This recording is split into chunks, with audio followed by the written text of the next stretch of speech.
Good evening, voters. This morning, I got a call from a voter, and he asked me a pointed question.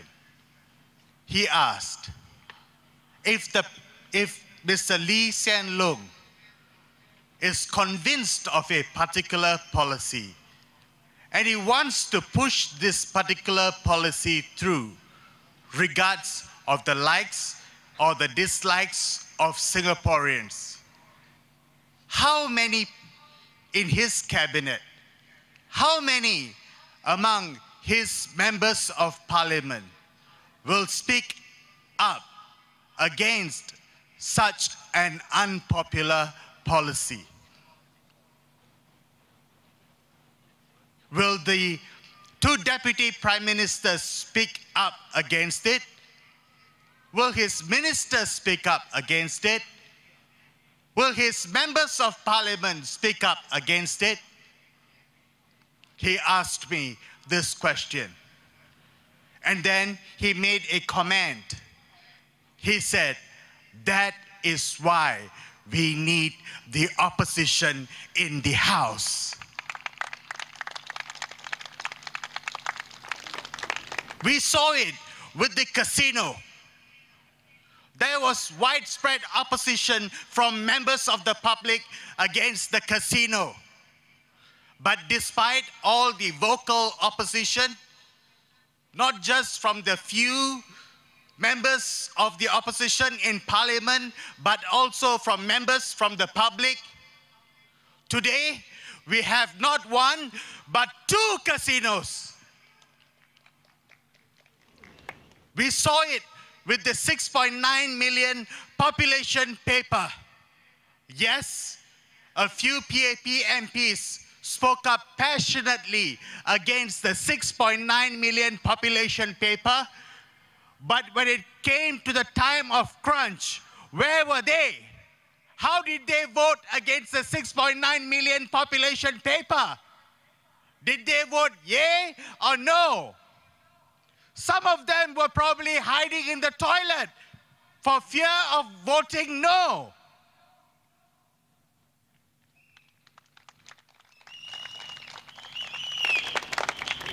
This is why you need opposition members of parliament in the House to speak for you and to speak on your behalf.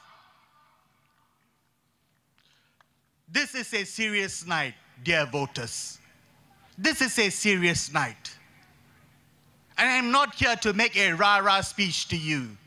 I am here to talk about serious issues with you.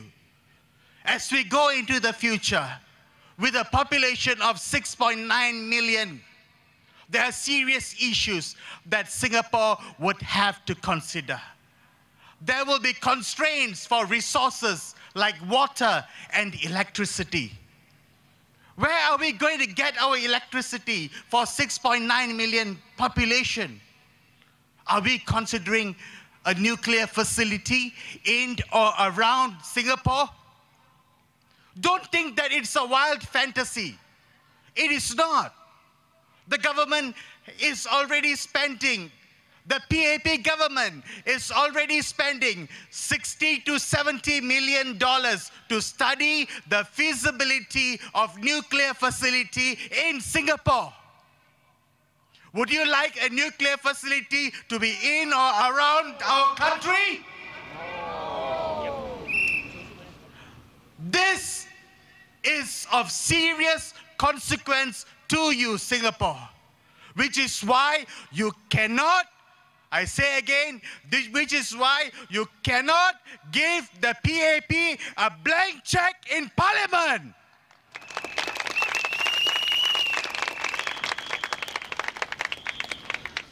Today, I was speaking to a voter, and she said to me, I asked for a street soccer pitch, but what they are giving me instead is an electronic playground. Ben Pui had said to you the other night that you, voters of Bishan Toa Payoh, are asking for childcare centers and more facilities for your senior citizens. But instead, they are building you RCs in the void decks. They are giving you what they want to give you and not what you want. Which is why you need more opposition presence in the House to speak for you.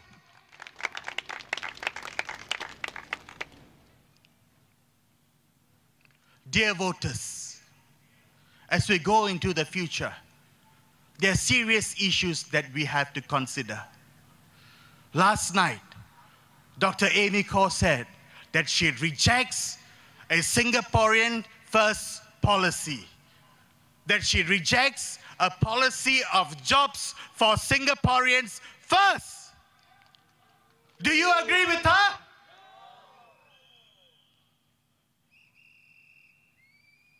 She says that the employers are also Singaporeans and they will scoot if we had a policy which put jobs for Singaporeans first. Is that true? No. What is hurting our Singaporean employers?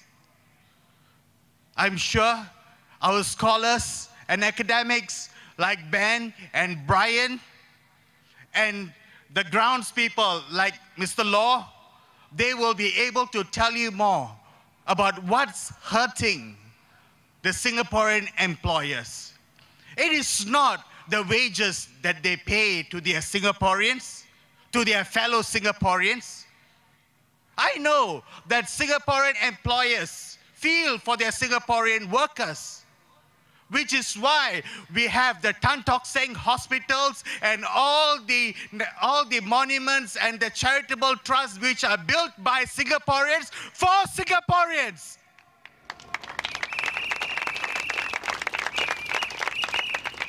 Ben Pui has got a Pui Foundation and it is for Singaporeans.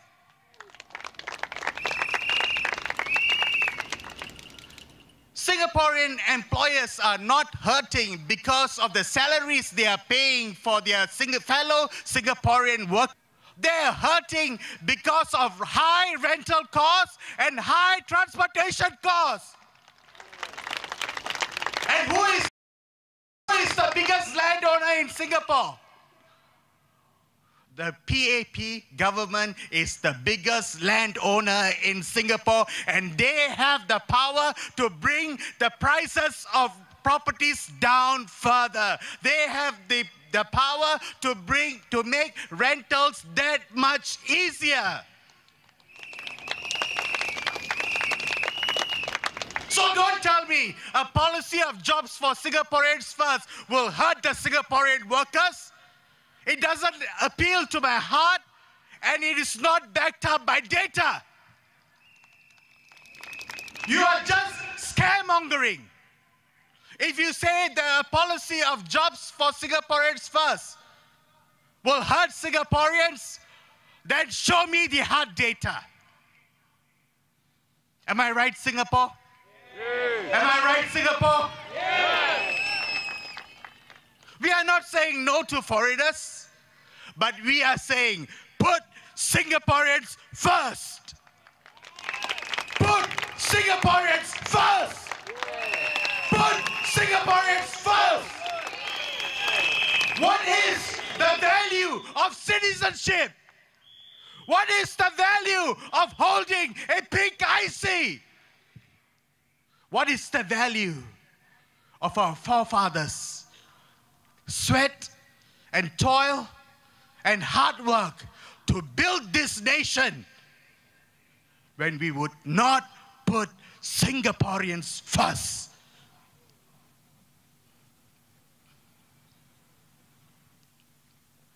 Dear voters,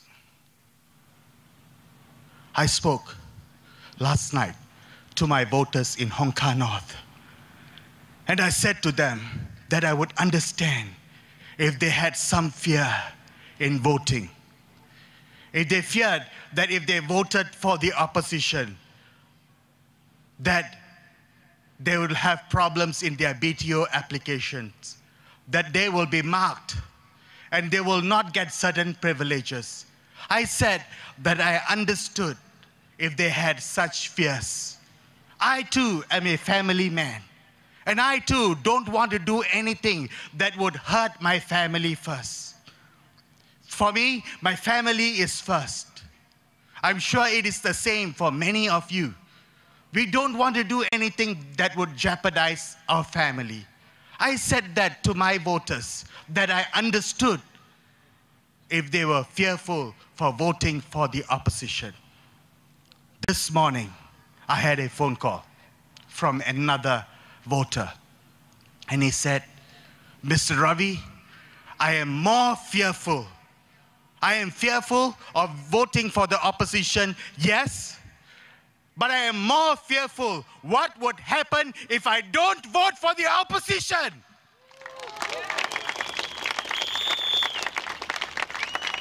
So your vote is a weapon. Your vote is a weapon. And I tell you tonight, vote without fear. Thank you. Good night.